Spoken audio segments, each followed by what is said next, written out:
கிபி 1972ஆம் ஆண்டு ஸ்டாக்ஹோம் மாநாட்டில் மனிதன் சுற்றுச்சூழலை உருவாக்கி வடிவமைக்கிறான் என்று அறிவிக்கப்பட்டது. இந்த கொஸ்டின் கேட்டிருந்திருக்காங்க. மனிதன் சுற்றுச்சூழலை உருவாக்கி வடிவமைக்கிறான் என்ற கோட்பாடு ஸ்டாக்ஹோம் மாநாடு 1972இல் நிறைவேற்றப்பட்டது.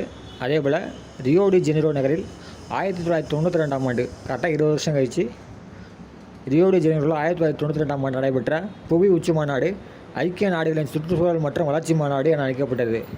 இது வந்து UNCED விரிவாக்கம் கேட்கலாம் பார்த்துங்க. United Nations conference on environment and development, UNCED விரிவாக்கம் கேட்கலாம் பார்த்துங்க. 1992 புவி உச்சி மாநாடு எங்கே நடந்ததுன்னா ரியோ டி ஜெனிரோ. அதே 1972 ஸ்டாக்ஹோம் மாநாடு. இதில் வந்து சுற்றுச்சூழலை உருவாக்கி வடிவமைக்கிறான் என்று அறிவிக்கப்பட்டது. பார்த்து வச்சுங்க.